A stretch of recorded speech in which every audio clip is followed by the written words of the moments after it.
नवोदय विद्यालय समिति की तरफ से राउंड 2 एनुअल ट्रांसफ़र ड्राइव की लिस्ट जारी कर दी गई है जून 2021 को। यानी जो फर्स्ट राउंड की जो लिस्ट आई थी वो, और आज जो लिस्ट आई है सेकंड राउंड की, इन दोनों को मिला करके Navodaya Vidyalaya headquarter final annual transfer drive तैयार करेगा 2020-2021। और ये लिस्ट जल्द ही प्रकाशित होगी 1-2 दिन के अंदर। इसके बाद ट्रांसफ़र आर्डर आएगा, यानी 3 से 4 दिन के भीतर में फाइनल ट्रांसफ़र ड्राइव भी तैयार होगा और फाइनल ट्रांसफ़र आर्डर भी आ जाएगा। इसी के संदर्भ में हम बात करें तो जो टीजीटी का सीएमएल जारी हुआ है रिक्रूटमेंट ड्राइव 2019 के लिए, उसका भी अंतिम परिणाम नेक्स्ट वीक में आने के पूरे चांसेस बनते हैं।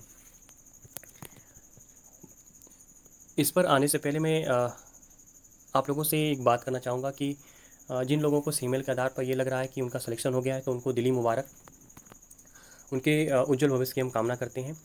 इसके साथ साथ हम उन लोगों से भी ये बात कहना मुनासिब समझेंगे कि आप जिनका नहीं हुआ या जिनको ये लग रहा है कि उनका नहीं होगा, कोई चांस नहीं है, कोई होप नहीं बचा है रिक्रूटमेंट ड्राइव 2019 में, तो मैं ये उनसे कहूँगा कि आप निराश मत होइए।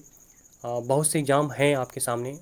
अगर यदि आप यूपी के हैं तो आपको कम से कम 4 से 5 एग्ज़ाम यहाँ पे मिल रहे हैं। इसके साथ साथ दिल्ली का जो टीजीटी और पीजीटी वहाँ पर भी मिल रहा है, और आप जिस स्टेट में होंगे वहाँ पर भी कहीं ना कहीं एग्ज़ाम आपको मिलेगा देने के लिए।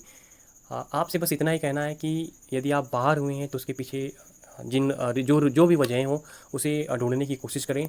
मेरा जहाँ तक मानना है, जिन लोगों का रिटर्न बहुत अच्छा नहीं रहा तो उनके तो पता है कि उनका रीज़न क्या रहा है, कि रिटर्न अच्छा होता तो शायद बेहतर कर सकते थे। लेकिन जिनका रिटर्न औसत दर्जे का था और उनको नंबर इंटरव्यू बोर्ड में नंबर कम मिला, तो वो एक बार ज़रूर सोचें कि इंटरव्यू बोर्ड जो है आपको नंबर क्यों कम दिया, वो कौन सा कारण था कि जहाँ पे आपको नंबर कम मिल सकते थे। उस पॉइंट को आप पकड़ने की कोशिश कीजिएगा। मैं एक उदाहरण के माध्यम से आपको बताना चाह रहा हूँ कि चाहूँगा कि एक मेरा ही दोस्त था जो हिंदी के रूप में, टीचिंग हिंदी के रूप में इंटरव्यू को फेस करने गया था।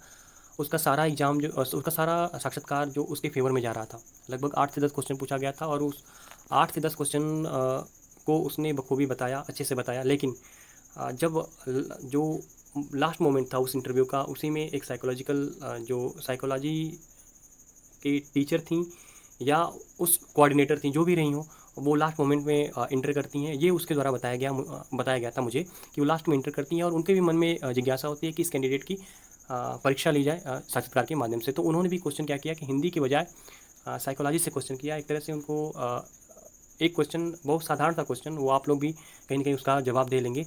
तो उन्होंने क्वेश्चन कर रखा था कि अच्छे नागरिक होने की 5 विशेषताएं बताएं। तो दोस्त ने मेरा 3 विशेषताओं को मैडम के सामने बताया, लेकिन 2 विशेषताएं नहीं बता पाया और उसने आत्मसमर्पण कर दिया कि भैया मुझे नहीं आ रहा है। और यहीं पे जो उसके फेवर में पूरा इंटरव्यू जा रहा था, वो बोर्ड मैडम के आने से पहले जो बोर्ड केवल हिंदी पर फोकस था, क्योंकि हिंदी उसका विषय था और उसमें अच्छा कर गया था।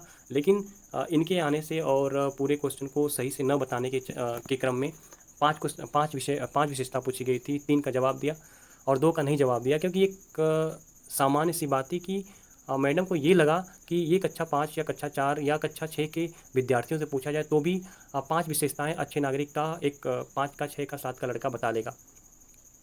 और यहीं पे उसका ये परसेप्शन जो बनता है कि नहीं, एक छोटा सा बच्चा भी इस प्रश्न का उत्तर दे सकता है और ये नहीं दे पा रहे हैं, वहीं पे इसका नंबर लगा। ये इसने मतलब दोस्त ने साझा किया कि मुझे लग रहा है कि यहीं पे मेरा इंटरव्यू खराब हो गया। तो कहने का अर्थ है कि जब यदि आप लोगों को नंबर कम मिला है तो शायद वो मोमेंट होगा, वो क्षण होगा इंटरव्यू का जहाँ पे आपने गलती कर दिया। क्योंकि जब हम इंटरव्यू बोर्ड में बैठे होते हैं और प्रश्नों का जवाब देते हैं तो हमें ये नहीं पता होता कि हम क्या बोल रहे हैं, सही बोल रहे हैं, गलत बोल रहे हैं। कई बार चीज़ों को हम अपने रिदम में ही बताते चले जाते हैं और हमारा हाथ पाँव, बैठने का स्टाइल, कहने का स्टाइल, वो सब कुछ हमको नहीं पता होता है कि क्या करना चाहिए, क्या नहीं करना चाहिए। और जो हमारी हैबिट होती है, हम उस हैबिट के अनुसार ही उनको बोलते चले जाते हैं। तो बहुत सी कमियाँ होती हैं, वो हमको नज़र नहीं आती, वो उसे पकड़ लेते हैं और आपके नंबर को, इंटरव्यू के नंबर को कट कर देते हैं। जबकि हमको ये लगता है कि हम बहुत अच्छा करके आए हैं और हमें नंबर मिलना चाहिए। तो ये तो कुल मिलाकर के हो गया, ये भाग्य का सारा खेल है, उस मोमेंट का सारा खेल है। 20 मिनट, 25 मिनट या 10 मिनट का जो इंटरव्यू होता है, उस 10 मिनट में अगर आपका अच्छा हो गया तो आपको नंबर अच्छा मिल जाता है। तो ये ज़रूरी नहीं है कि आपका नवोदय विद्यालय समिति में चयन नहीं हुआ तो आप पढ़ने में अच्छे नहीं हैं। ये कतई नहीं, ये गलत धारणा है। आप अपने को पहचानिए, उठिए, नए सिरे से अपनी परीक्षाओं को देने की कोशिश करिए। जितने ऊर्जा के साथ नवोदय विद्यालय को क्रैक करने की आपने ठान रखी थी, अ, आपसे पूरा विश्वास है कि जब अगली बार परीक्षा देने जाएंगे किसी भी बोर्ड का, किसी भी प्रदेश में, किसी भी कॉम्पिटिटिव एग्जाम को, तो इससे दुगने ऊर्जा के साथ वहाँ पे आप प्रस्तुत होंगे और उसे क्रैक करने की कोशिश करेंगे। मैं